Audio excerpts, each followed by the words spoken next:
So, uh, Steve, I always like to say when we get guests on, no one knows our guest better than the guest.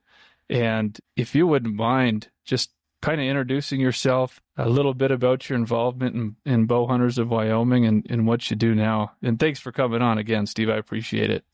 Um, yeah, Steve Martin. I been a member of Bow Hunters Wyoming for about 37 years. Started, joined in 1988. That gives you how old I am. I'm not going to say it, Steve, but thank you. And yeah, I got involved in bow hunting through a friend, Terry Feeser, who's also a longtime Bow Hunters of Wyoming member here in Rock Springs. We used to hunt together, and when he took up archery, I took up archery, and so he talked me into joining. I've been shooting a traditional bow ever since. I started out with a recurve, and now I shoot a longbow. But yeah, that's kind of my history as far as bow hunting. I did lived here in Wyoming for 46 years and fell in love. That's the reason why I moved up here. Fell in love with the wide open spaces here and all the wildlife, and moved up here and stayed. And I always enjoyed the wildlife and felt, in somewhere around 88, decided it was time to start giving back because I had enjoyed so much about the wildlife and the wild places here that it was time for me to give back to it because we were already seeing declines in wildlife numbers back then. From back then, Steve, when you first decided to get involved, how you saw the declines back then? How much worse are the declines now, or have they plateaued a little bit, or has it gotten significantly worse, in your opinion?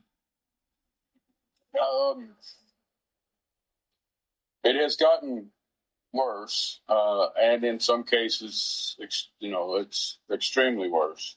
When you look at the mule deer numbers, even back in '88, the numbers were starting to decline, but it seems like we missed the boat, and they just continued spiraling.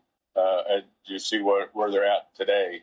Same way with the pronghorn. Whenever early days, we used to brag that we had more pronghorn than we had people in Wyoming, and that is no longer the case. We're far from having the same number of pronghorn that we do people. And even, I've only been in Wyoming for 13 years. I originally came from Minnesota, but even when I first moved out here, I was shocked at the number of pronghorn. And each year, I research the draw odds pretty heavily, and I look at the herd studies fairly heavily. And even in those 13 years, you've seen draw odds go from 99% to 60% to 25%.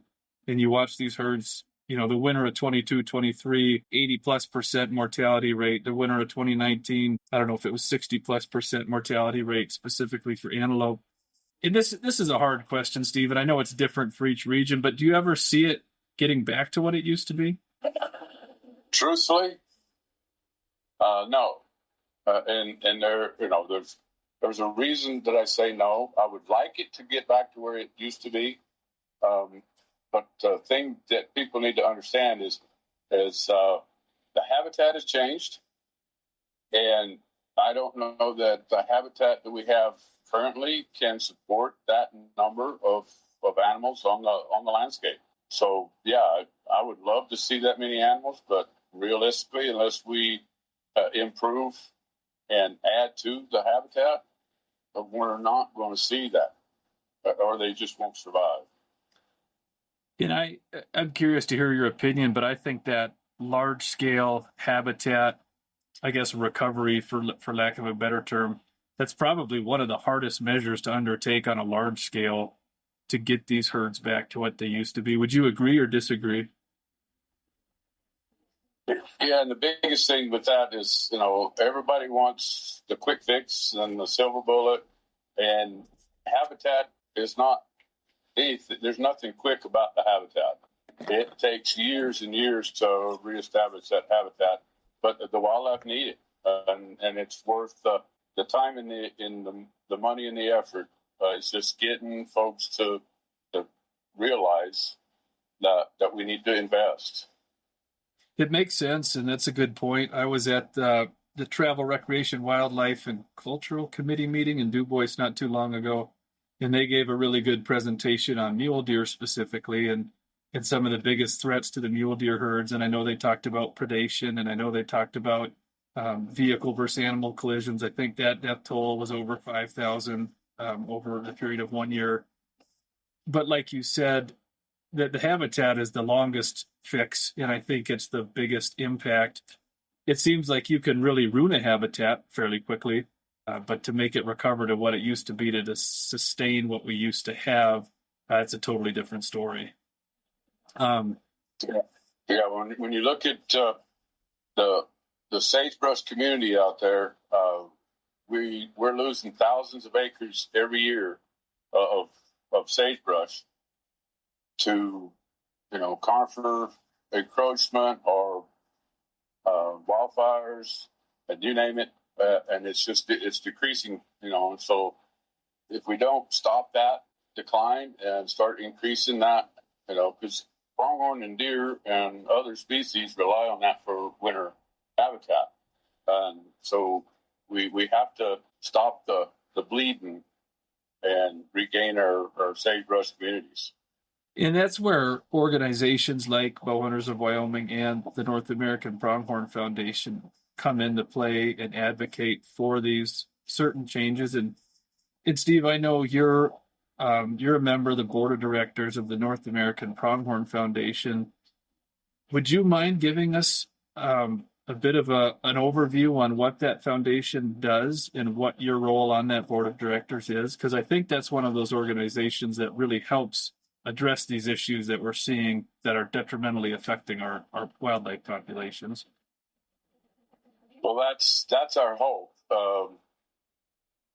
The North American Pronghorn Foundation actually was started by some folks that were interested or concerned about the pronghorn future, but the foundation wasn't formed until January of 2024. So we're a little over a year old, and we hope to be one of the biggest proponents of pronghorn in the nation. Right now, we're just a fledgling organization. We've got a little over 500 members and 52 life members, I think. A few corporate partners, but our focus is just trying to make folks aware that we're around as an organization, and hopefully do some fundraising. Right now, we don't have a lot of money, but we have a lot of ideas and a lot of contacts. I read an email today of many projects out in Nevada that are proposed that would benefit pronghorn. So the organization is, like I said, North American Pronghorn. We have board members that are all over the West. I threw my name in the hat because they were looking for someone from Wyoming to be on the board of directors to kind of represent Wyoming, because the state of Wyoming has the majority of the pronghorn in the world. So we should have representation. So I spoke up and they elected me to the board last month. So I've only been on the board for a month. We've started doing some good things already. We're made comments and testimony on the Sublette Migration Corridor designation, which got moved to the September commission meeting for the Game and Fish. For the discussion, and the North American Pronghorn Foundation will be giving a presentation to the commission to kind of go over who we are as an introductory presentation, and we'll be there for that migration corridor discussion. I'll say, Steve, 500 members for a fledgling organization. That's not bad at all. That's a really good start for being just under a year old. Yeah, our goal was to be at 1,000 by the end of this year. And like I said, it's a national organization, so we're reaching out to the nation to see if we can't get supporters, build our membership. And like I said, our main goal right now is build membership, corporate partners, partnering with other conservation organizations to further our message and get the word out that we're around. How big is your board of directors, Steve? How many people serve on that? Right now, there's 12. Oh, okay. From all across North America, from all different states, I'm assuming. Yes, our chairman is from North Dakota. Our vice chair is from South Dakota, and we've got our treasurer is in Nevada. We've got one in California, one in Washington. I think we even got a guy in Tennessee. Oh, wow. That are board, but all have interest in pronghorn and the future of pronghorn. So, like I said, right now we're getting things rolling, and we had a board meeting Tuesday night, and we're discussing, what the future looks like, and we'll have to have a fundraising event sooner or later. Not sure where it's going to be or how it's going to be, how it's going to happen, but yeah, we're looking at ways to raise funds so that we can fund projects, which is what we're all about. We want to improve, and our mission statement is that we want to improve habitat for pronghorn, and through collaboration with other partners and corporations and even the federal agencies, to help the pronghorn in the future. Well, I appreciate what you guys do, Steve, and I appreciate you for being on that board. Before I became a member of Bow Hunters of Wyoming, I think I took a lot of what we have for granted, if that makes sense. A lot of what we accomplish and what we have as hunters. I think and I speak to Wyoming a lot specifically, I think we're extremely fortunate with what we have. Granted, like we talked about, it's not the herd populations we used to see. But as far as Western hunting goes, I think, and I say this almost every episode, I think Wyoming is one of the best for resident opportunity in its efforts from organizations like you, like us, that help consistently keep this in place for the future generations to enjoy, because we as hunters are not the minority, and sometimes I think we are, because all I associate is with other hunters, so sometimes I take for granted we're a small part of the population, and these groups have a big impact. When you talk about projects, Steve, how do you guys look at what projects are needed? Almost like a triage system, or do you coordinate with different states' game and fish departments to kind of find out what the big problems are and how to address them? Is there a mechanism that you guys use? Right now, I mean, like I said, we're just getting started. We have a couple of committees. One committee is on policies, and they put together a project proposal request similar to what Bow Hunters Wyoming has, so that we can put that out there on our website. And if someone has a project, whether it be a game and fish department from a state agency or a federal agency, BLM or Forest Service that has projects, or even the Department of Transportation has a project that they would like to see happen, and they're looking for funds, and so we go about it that way. And a lot of right now is partnering with other organizations to not only get the word out, but we feel if we can partner with those other organizations on projects, it'll benefit, and then we won't have to come up with the full amount of funds that needed to do the project. Not unlike Bow Hunters in Wyoming, with the amount of money that BOW raises every year for putting the projects. It's just a small amount compared to what it costs to do projects. Partnering with other folks is what we're wanting to do. Been in contact with the the Theodore Roosevelt Conservation Partnership and Wyoming Wildlife Federation, and of course other organizations like that around Wyoming and the West to partner with, so that we can get the best bang for our buck. Well, I think that's a good philosophy to take. Going back to the we as hunters aren't always the majority. I think it's really incumbent upon us, and I say hunters, but really anyone that's concerned or interested in wildlife conservation. We're always stronger together, even if our groups are a bit stratified. For example, Bow Hunters of Wyoming and, North American Pronghorn Foundation. They're two different organizations with different goals, but I think our overall goals tend to align, and that's what's best for herd sustainability, what's best for the animal, what's best for hunting opportunities, and we can kind of all align in that. And that you made a good point, and I'm trying to see how much we just spent on some guzzlers with some of our last money we raised, but you made me think of the conservation tag, the commissioner tag raffles that Bow Hunters of Wyoming puts forth every year, and the money we utilize for that goes directly back to projects within Wyoming. But it sounds like you guys have a bit of a bigger scale, right? Where we as Bow Hunters of Wyoming, we're state-centric. Our projects tend to be smaller in scope, I would imagine, than some of the projects you guys will eventually end up undertaking, because we can focus on small areas, small regions. The Guzzler Project, for example, whereas you guys have all of North America. You could have a very large project, per se, in the future when it comes to it, or a very broad one that covers a variety of regions. Yeah, and that's one of the reasons why, along with that project request form, we're putting together a scoring system so that we can score those projects to see which ones that we prioritize, so that we put our money where it's best needed. Because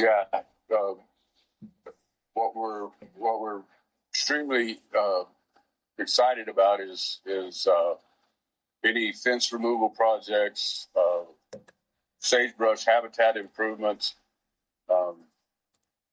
and guzzlers, anything that's going to promote pronghorn in the high mountain desert where the water is scarce.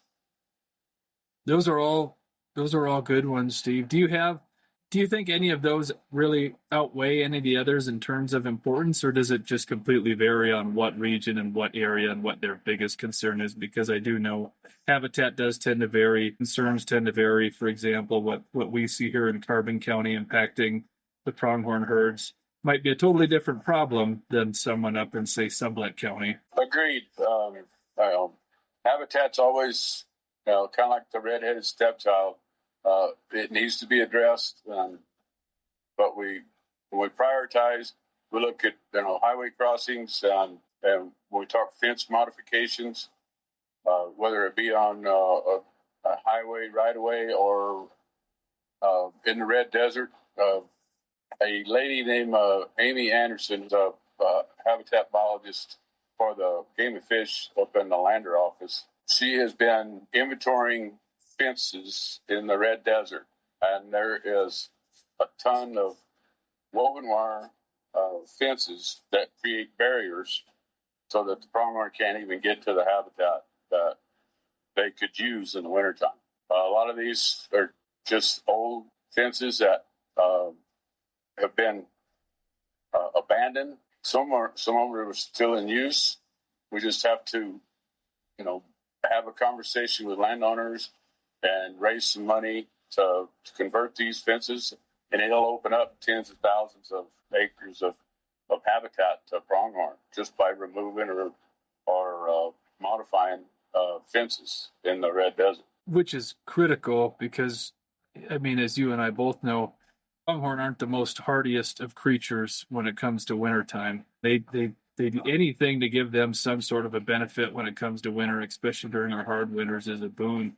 That does sound like a project maybe the Pronghorn Foundation and Bow could work on together in the future. I think we would have some people interested in that. I'm excited to see where you guys go from here. And I know, like you said, I think a lot of your initial year or so is going to be setting up your infrastructure, policies, bylaws, all the fun logistics that go into an organization. But I think it's much needed. And I think you guys are on the right trajectory. So thank you for doing that, Steve. I appreciate it, and thank you to all the members who serve on that board of directors and everyone else who's getting involved. Switching tact a little bit, Steve. I know you've been involved with Bowhunters of Wyoming for a long time, and you've been kind of one of the integral members. Did you? I believe you served as president in the past. Is that correct, or am I making that up? Yeah, actually, I served as president for 12 years, I believe. Oh, okay. So you were 12 years. That's awesome. From that period of time, Steve. When was that, if you don't mind me asking? I'm not trying to date you by any means. Please don't take it as an age thing. But I'm curious what time frame that was. Mid 2000s up through, I don't know, middle or end of the like 2017 or somewhere in there. Oh, okay. When, so I was president before Harvey. Oh, okay. Okay, so recently, fairly recently. Yeah, it's been a few years, but yeah, I was still serving as past president until Tom took over. When Tom was elected president, then I got off the executive council. Okay, so very recent. What changes did you see? And I guess you've probably seen a lot of changes from your first time in Bow till now, but specifically looking at that 12-year period of presidency, what changes did you see in that 12-year span? Anything really groundbreaking? Yeah, I wouldn't call it groundbreaking, but whenever I got in there as president, I tried to carry on some of the things that were started ahead of me. Ron Najalik was very instrumental in, if you want to say, repairing our relationship with the Game and Fish Department, because we were pretty much at odds in every region. Excuse me, and Ron started building that relationship back, and we started having the annual meetings that you guys have with the Game and Fish. Was started by Ron, and we continued it through while I was president.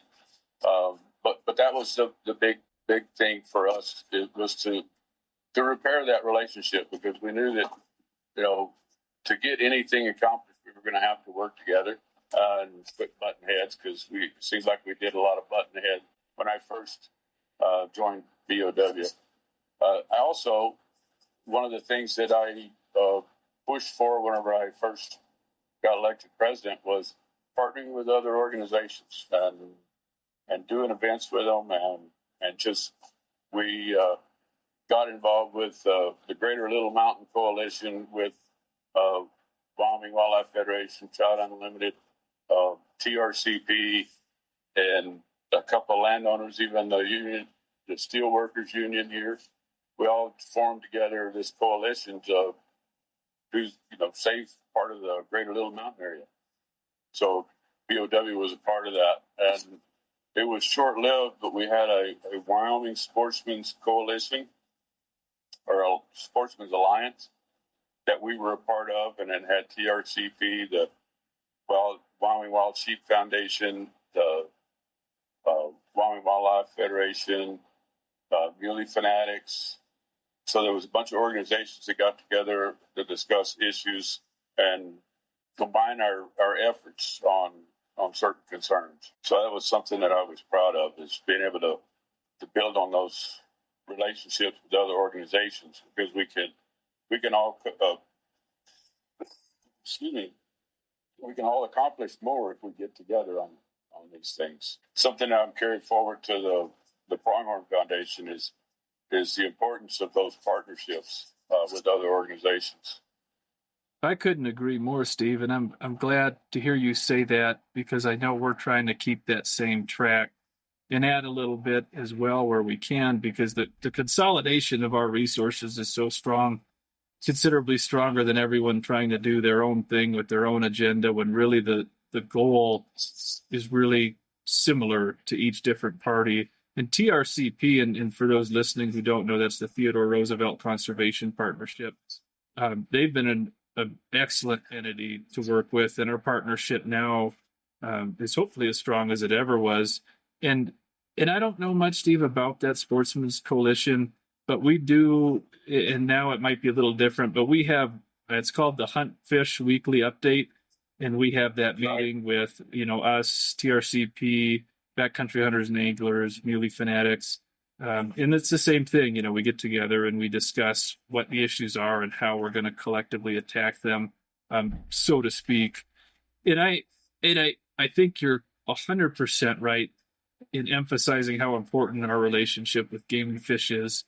A contentious relationship with game and fish doesn't do anyone any good. Oftentimes, again, talking about similar goals, their goals for wildlife oftentimes mirror what our goals are. Sometimes we may have different, means of presenting those goals, or, when it comes to hunting opportunity, ours might be looked through the scope of how do we increase quality bow hunting opportunities. But at the end of the day, a healthy herd is good for us and it's good for them.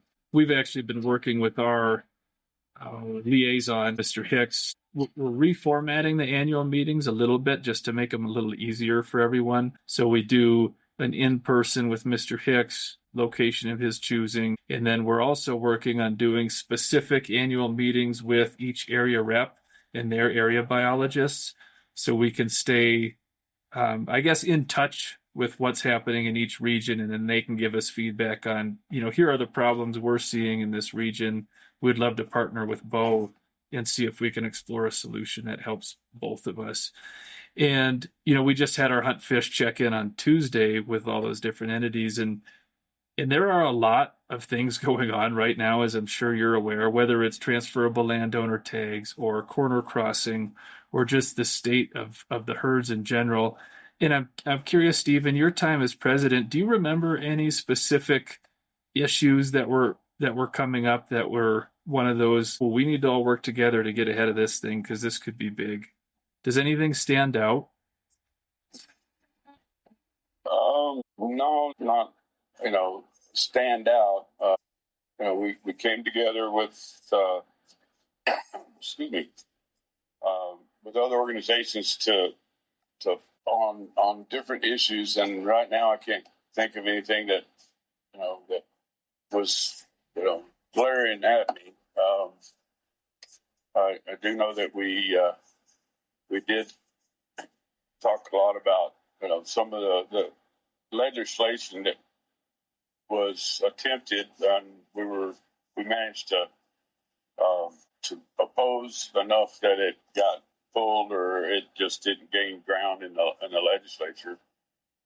But there's, every year you could find something that goes on in session that we have to really bond together and defeat or support. There's been some that we got together and supported so that would get some headway.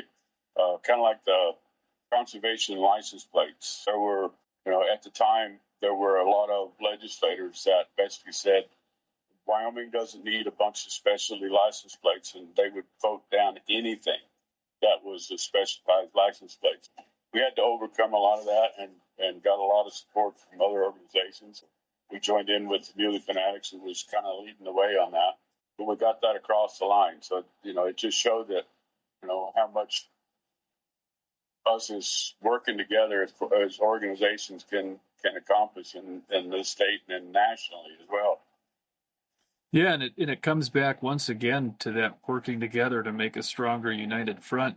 And I think, I guess I'm speaking for myself here, but before my involvement with Bo, like I said earlier, I took for granted the opportunities we have. But another thing that I was not aware of is how much legislation gets pushed every single session that could have dramatic and drastic impacts on the hunting we enjoy today and the herd sustainability. This year seemed like a whirlwind of all sorts of different legislation, whether it was transferable landowner tags, whether it was unlimited mountain lion quota, whether it was legalizing corner crossing. And it seems like it's just nonstop. And sometimes I get a little concerned that, and I'm curious to hear your thoughts, Steve, that your average everyday hunter, whether they're local or from back east, they're not aware of a lot of this going on. And sometimes they're not aware of how close things are to changing drastically and not always for the better. Would you agree with that? Absolutely. And I think something that's always been a concern of mine is whenever I was president of Bow Hunters of Wyoming and our executive council, I did my best to keep them abreast of the concerns and the issues around Wyoming.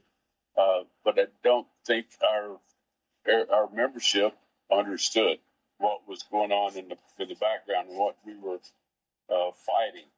It seemed like we were continually attempting to fend off transferable licenses or some of the other concerns, and especially legislation that's been proposed. But I don't know that the BOW's regular members really understand, or potential new members that might join if they understood how much time and effort that Bow Hunters of Wyoming has put into improving or at least maintaining the bow hunting opportunity that we have. Yeah, because it could all go away very quickly. And I know, when I first moved to Wyoming, I moved out here to bow hunt, and that was the only reason I moved here. And I was selfish looking back, I guess, because I had my hunting opportunities, and that was all I really cared. I've never been much of a social person, so I was happy hunting. I could get my licenses and I could hunt in my spots, and that's what mattered to me.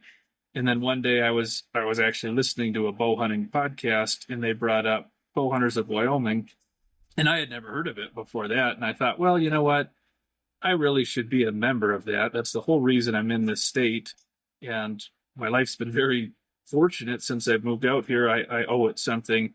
And then I became a member and then got involved with the executive council. And that's when I started seeing all these legislative topics that are being brought up and realizing how tenuous the balance is between keeping what we have. And you see other states like Colorado, like Oregon, like Washington, they are not hunter friendly, and they're going rapidly in the other direction. And I think sometimes we take for granted the fact that what we have now could very easily go away if that were to ever, come to fruition in Wyoming. And that was one of the reasons why we wanted to make a podcast, is to just help our membership and your average listener, number one, realize what we do as an organization, what the fees go to, what we put that money towards, and just that awareness of things change, and they can change really fast if we don't get ahead of it and put together that united front and advocate for what we believe in and what helps our wildlife.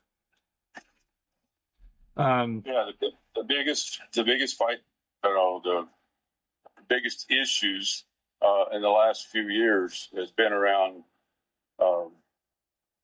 the following the science, because the Wyoming Game and Fish have paid professionals to analyze herd size, habitat, and all that. It seems like more and more every year in our legislative sessions, there are bills to manage or micromanage the Game and Fish Department, and we have to fight hard to stay with the science and keep our hunting seasons out of the politics, or keep politics out of our hunt seasons, because just like the other states you mentioned, that they put something on the ballot and it'll change. They could put something on the ballot and we could lose part of our hunting heritage. I'm so glad you brought that up, Steve, because I've watched what I hunt Colorado every year. In the past, you could get an over-the-counter archery elk tag, and I try to bow hunt as much as I can, right? So I'd go down there and buy that over-the-counter archery elk tag, and I watched them put the reintroduction of wolves on a ballot, and the public voted for it.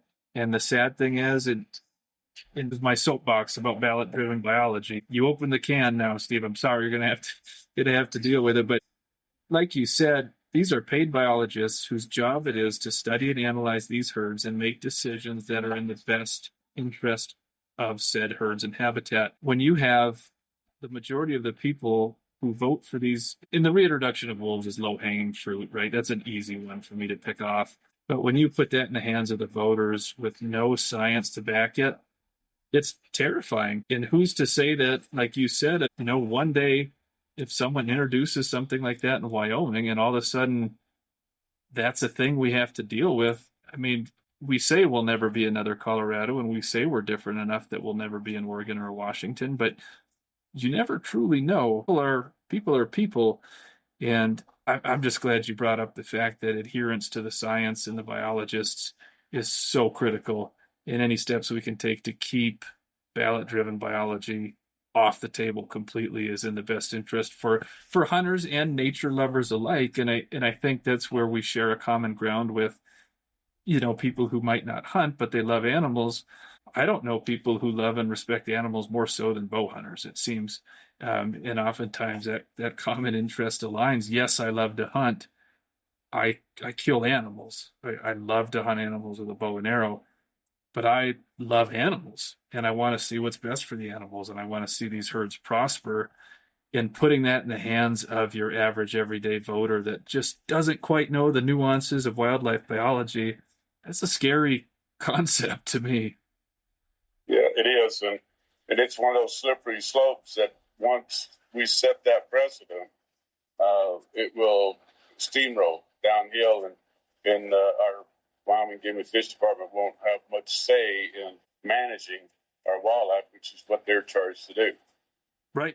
So yeah, every year, whenever we see legislation that affects wildlife or the Game and Fish Department, I cringe and say it's time to get to work. Yep, 100%. And that's, for our members that are listening or anyone that's listening, boy, I'm not putting these words together very well, Steve, pardon me. The mountain lions, removing the quota on mountain lions and essentially turning them into a varmint. That was something that BOW strongly opposed. We got ahead of that. We sent letters in, and luckily we were able to get that dropped off the legislation. But for those who don't know, who are listening, what was proposed and introduced as a bill was to remove any protections from mountain lions. Currently, they're on a quota system. This bill would have removed that and just treated them as a varmint, which means anyone can kill them anytime, no limits, no quotas, which is not a healthy herd management sustainability measure for that specific animal. Obviously, coyotes are different. But that's one of those things where it was introduced by someone who I'm sure had good intentions, right? I think it was to help the mule deer herd, but kind of an anecdotal thing and not in line with the biology. And that's where relying on these biologists, I mean, it's really hard to refute their expertise. But yeah, and just like any big game animal, whether folks want to realize it or not, but the big predators need to be managed just like our big game.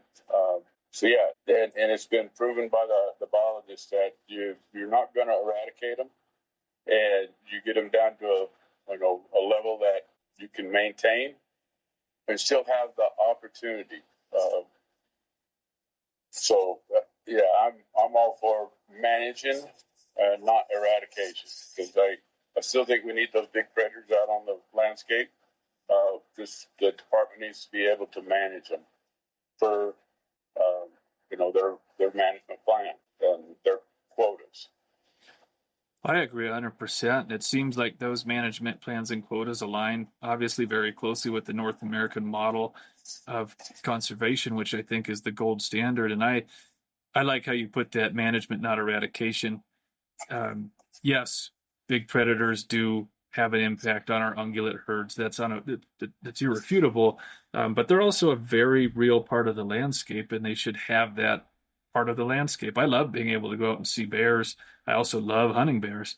And, I can speak for our region specifically here. Our biologists and game wardens have been great in listening to us, because I hunt bears fairly seriously, and spring and fall, I like to watch them. Sometimes I'll just go out and glass them and take pictures. And we have a very healthy bear population. And when we approached our local biologists and game wardens and said, hey, maybe we should think about bumping that quota up, this is what we're seeing on the ground. We may be missing some of the larger picture that you guys are aware of, but we're seeing an increase in bears. Okay, yeah, sounds good. And sure enough, our quota's been bumped up the last 2 years, and we still have a healthy bear population, and we're still helping out with the ungulates. So that's where that balance of the management versus eradication comes in. Speaking about bears, Steve, I want to hear about hunting. I mean, we've talked about some heavy stuff, conservation wise, and I'm curious. I know you said you're a big trad guy. What's your favorite thing to hunt out of all the species we have, and we're lucky enough to hunt in Wyoming? If you had to pick one, what would it be? Oh, there's nothing better than being in the mountains chasing bugling bull elk. Amen to that. That's got to be my favorite time of year. Back whenever I was working for a living, that was my vacation was to go to the mountains and chase elk, especially during the rut whenever they were bugling. There's nothing like it. If you've never heard a big bull 30 yards screaming at you, you haven't lived. The hair on the back of your neck stands up, and you start shaking because the opportunity could happen any minute. I couldn't agree more. I've got friends that are big mule deer hunters, and they tell me, oh, nothing's like bow hunting mule deer, and nothing's quite like it, and it's fun. Don't get me wrong, but when there's something about chasing elk with a bow and listening to them scream their head off, especially when they bugle way off after you called in. The next time you hear them bugle, they're 30 yards away from you in the brush, and they're running at you. I mean, it's just such an interactive hunt, and it's such an experience. Well, shoot. It affected me so much I packed up and moved out here after my first elk hunt. So I would agree 100% with that. Now, are you exclusively traditional then? Yes. In recurve or longbow? Longbow. Yeah, I started out with the recurve, and then just like the mystique of a longbow, so I picked it up, and I've been hunting with a longbow ever since. And there's just something about having a longbow in your hands and watching an arrow fly off the shelf that I don't think I could get with any other equipment. I could see that. I just made the switch 2 years ago. I killed a bear with my recurve 2 years ago, and I think I don't know if I read it somewhere or I heard it, but it was someone said traditional bows actually have a soul, and they're each one is unique. And I had Rich with Yellowstone Custom Bows. He just made me a longbow, and I just got it last month. I'm really good at putting arrows in the sagebrush right now, but I'm slowly getting there. But it's really neat knowing that there is no other bow like this on Earth. This is it. This is the one. And I used to hunt with a compound exclusively, and I still shoot it once in a while. But it's not quite the same. It doesn't feel as good in the hand, and I know that I can go down to Sportsman's Warehouse and there's 25 of them just like it sitting on the shelf. And there's a lot of parts to them now, and the sights are confusing, and the rests are confusing, and they're rapidly eclipsing my intellectual ability. And there's just something about that nice simplicity of a piece of wood and a string, and knowing that if there's any mistake, I'm going to pay for it. And I can't blame the sight. I can't blame the rest. I can't blame the cams. I can't blame the pulleys, the serving, the string. It's my fault, and it's my problem. And it's a really humbling experience, in my opinion. Yeah, that's one of the things that we always say is it's a simple process, but it's very complicated. Because I always compare it to throwing a baseball. If you're play baseball all the time, and you're say you're a third baseman and you got to throw the first baseman, you don't have sights, and you just get into that, what we call that instinct of looking at the target and being able to hit it. You do the same thing with a traditional bow. You have to do it practice. You're not going to pick one up and automatically start hitting the kill zone every time. You have to concentrate on a spot on the side of that animal, and you have to consistently raise the bow, draw the bow, and hit your anchor point and release. And your mind's eye will take care of the rest if you practice enough. But you have to concentrate. It is so quick. I mean, you could lose that skill so quick. What I found because I've been shooting recurve and longbow for 2 years, not with any spectacular efficiency by any means. But I've noticed that when I try to shoot every day now, I put a range in the basement so I can shoot every day in the winter. But there was a period of time where I set the bow down. I'm a big snowmobiler too, and I went snowmobiling for a few months and didn't shoot, and I'm so used to a compound where don't get me wrong, it does take a lot of skill to efficiently shoot a compound repeatedly, especially at long distances. But for the most part, if you put your compound down and you don't shoot for a month or two, you pick it back up, you really didn't lose a whole lot, if that makes sense. You put this pin in the peep, and for the most part, you can hit your target. Boy, if you put down that recurve or that longbow for 2 months, and all of a sudden you pick up and you try to start shooting instinctively again, that just doesn't work. At least not for me. I have to shoot almost every day to keep that mind-eye muscle memory connection, current. Yeah, Because if you don't repeat it, you lose it fast. Really. absolutely. I went out and walked the range today, and was trying to renew because I hadn't shot in a couple of days. But yeah, I just enjoy shooting so much that I could shoot every day, and it's just part of relaxation at the end of the day. But Shelby would probably disagree with you about laying the compound down for a month or so and then picking it up and being, right on. Yeah. Because we went to a 3D shoot up at North Piney this last weekend, and she hadn't shot her bow in almost 2 months. And it took her a few targets. Did it? To get back on. And yeah, she shoots a Matthews with movable sights and the peep and the release, and she's very good with it. But she realized that you still need to shoot those on a regular basis, or you lose a little bit. Yeah. Sorry, Shelby. But yeah, I agree. And I have my compound. I enjoy shooting it once in a while, but I went to put a new sight on it this year, one of those movable ones that are kind of the thing. I got so frustrated with how bad I was shooting with it. I went and picked my recurve up because there's no moving parts I got to deal with, and it's just so much more simple. But when you shoot regularly, Steve, do you ever have days where you just have to stop because you're not shooting well and you're kind of going down the dark rabbit hole? Oh, You're yeah. laughing. Yeah, there are days that I can't hit the broadside of a barn with my bow, and you just have to walk away from it. Because you can be so critical on yourself that you do more damage than good. But yeah, there are those days that I can't hit the broadside of a barn. So I'm not the only one, is what you're telling me. Oh no. But that's the reason why most people call it the struggle stick, because boy, is that an app. Struggle. That is an app name. And yeah, when I start shooting bad, I guess a mixture of competitiveness and frustrated, and go, well, I can shoot my way out of this. I'll just keep shooting until I get it together. That doesn't work. At least for me, it doesn't work.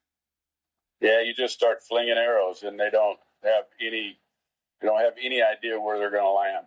Now, if I go back to my 15-yard bales of hay with no target on it, and just go through getting my consistent release back, because usually that's what it is I'm either not hitting my anchor or I'm not focusing on the target. So I just need to go back to the basics and just shoot some arrows, working on my form, my consistency. Yeah, that's the best way to do it. Sometimes it's hard to get the ego out of the way a little bit when you know, oh, I know I can hit the target from here. What is going on? What is wrong with you? But then I've gotten better at doing kind of what you're talking about, and then some days just putting the bow down and going, yeah, okay, I'll shoot tomorrow. I'll come back tomorrow. And then on the other side of the spectrum, I'm curious to hear your thoughts on this.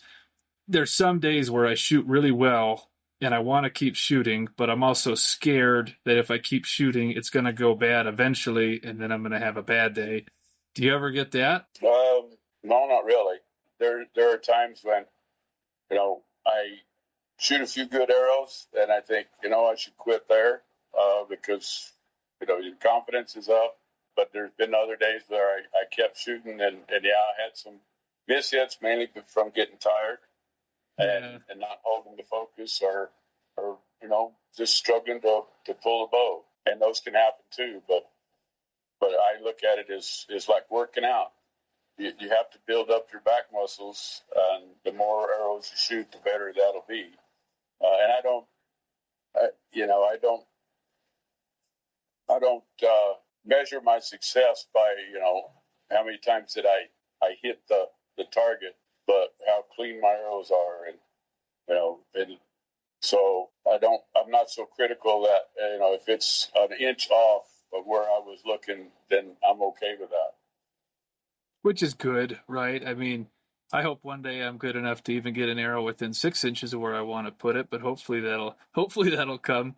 But well, it sure is fun. It sure is fun shooting a recurve or a longbow. A lot more fun, I would say, than a compound. And nothing against compounds. I really enjoy shooting compounds as well.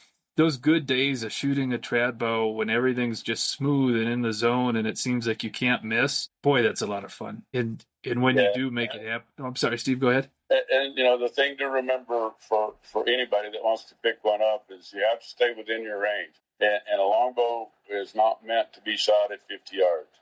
No. I won't shoot anything over 30 yards, but that's just my zone. Preferably, the closer the better. 15 is ideal. Yeah. Well, it's ethical shot distance is one of those things that's often brought up, and everyone has their own opinion, and that's fine, and everyone has varying skill levels, so their ethical shot difference can vary. But that important thing to keep in mind with the trad bow is, yeah, some people can shoot very far with the trad bow, but you're losing momentum a heck of a lot faster than you would be with a compound. So not only do you get into the can I make the shot realm, but you can also get into the do I have enough power to actually penetrate and kill that animal ethically and cleanly. And that's where shooting a lot, knowing your equipment, helps you make that decision, if that makes sense. Yeah, it does. The further the distance, the more drop you're going to have, and the more you're going to have to rely on being precise on the yardage, because just a couple of yards could be the difference between a good hit and a complete miss or even a wounding. Yeah. And it's always incumbent upon us to take an ethical shot and kill that animal as cleanly and ethically as we can. And I know that was a big, step for me when I went from the compound to the recurve. I'm used to shooting 285 feet per second with my compound, and now all of a sudden I'm lobbing a log at 165 feet per second. That's quite a different arc. It's a very different trajectory. It is. And a yard or two makes a difference. Yeah, much more so than when you're almost hitting 300 feet per second. Well, Steve, I've had you on for almost an hour, and I don't want to take up your whole evening. But before we do go, I do want to ask you if, I think there's so much more to a trad hunt and a bow hunt than really any other hunt. That's my personal feeling. I'm really passionate about it. And I'm curious if you have any hunts over the course of your hunting career that really stick out to you, or when you look back, and think about all your past hunts, do you have any hunt or hunting trip that really stands out in your memory? It's hard. It's hard to pick one. And I have a lot of hunting memories. I tend to have a memory from every hunt that I go on, because it's about the hunt and more than it is the success. Uh-huh. But overall, like I said, I could name off hundreds of special hunts that I've been on with members of Bow Hunters of Wyoming. I don't know if you remember Dave Bear. He was a very good friend of mine, and he and I went to South Africa together, and hunted for a week. And that was so enjoyable that 2 years later, I took my daughter for her graduation, high school graduation. We went to South Africa. Shelby and I had such a great time. That's the reason why she's my favorite hunting partner. We had a blast. Harvested some animals, but we got to spend some quality time, just her and I, hunting, plains game in South Africa. That's probably the most memorable hunt that I've, or any hunt with Shelby has always been, a memory. That's awesome, Steve. That's a really good answer. And at the end of the day, we're not always going to remember the animal we took or how big it was or what it scored, but we're always going to remember who we did it with and how much fun we had. And if we got tangled up in some, unforeseen difficulty, those are the things that you end up remembering. For me, it's my dad. My dad's my best friend, and we hunt together every year. He's who got me into bow hunting. Kind of like you're talking about Shelby. That's what that makes me think of is really any hunt with him is a memorable hunt, whether we're successful or not. And I always, I do my best to keep a journal, a hunting journal. And I know, one day I'm not going to be able to hunt, but I always want to be able to remember all these hunts because when I get to the point where I can't physically do it, I'm going to spend most of my time remembering all the times I did do it and I was lucky enough to do it. And a lot of that is going to come back to who I was with. So I definitely can understand that one, Steve. I like that answer. Yeah, whenever you got some time, we'll sit down and I'll tell you about a hunting experience, if you want to call it that I had with Rod Schmidt, Ron Mazalik, and Gary Shin, and Dave Moss. It was a moose hunt that was very enjoyable, but it was definitely an experience. Well, as soon as you said Rod Schmidt, that's too long of a story to tell now. Well, I'll have to take you up on that later because as soon as you said Rod Schmidt, I figured there was some kind of a adventure involved in that hunt. Oh, absolutely. He's a good guy. I like Rod a lot. Yeah. Well, Steve, before I let you go, because I do feel a little bad I took up a bunch of your evening, but I really appreciate you hopping on. Do you have anything you want to share to any of our listeners, whether it's about bow or North American Pronghorn Foundation or just hunting in general? Enjoy the hunt more than the success is one of the biggest things that I've learned over the years. Being patient, but the biggest thing that hunters can do these days is join up with an organization that you believe in and get involved for the future of hunting. Because if you rely on old guys like me to protect your hunting, it's not going to happen forever. So we need new people, younger folks to get involved so that we can continue to protect our to hunt and fish in the United States, the great state of Wyoming. Because it's the best place to hunt and fish in the world. Oh, I couldn't agree more. Yeah, I would like to echo that as well before we sign off. If you're listening, get involved. And like Steve said, find an organization you believe in and their values align with yours and get involved because what we have now is not guaranteed forever. And it's these organizations that ensure that we continue to have these opportunities. If it's Bowhunters of Wyoming, great. If it's North American Pronghorn Foundation, great. Whatever it is to get involved, please get involved. If you want to check out Bowhunters of Wyoming, we're at bowhuntersofwyoming.org. Steve, does North American Prong, you guys have a website? Is that napf.org? No, it's pronghorns.org. Pronghorns.org? Right. Perfect. Sounds good. So that's where our website is. Both of those places are a good place to start. Steve, once again, thank you. That was a lot of fun. I appreciate you hopping on. Oh, no problem. I enjoy the conversation. Yeah, I could talk about bow hunting all day long and all night long. Me too.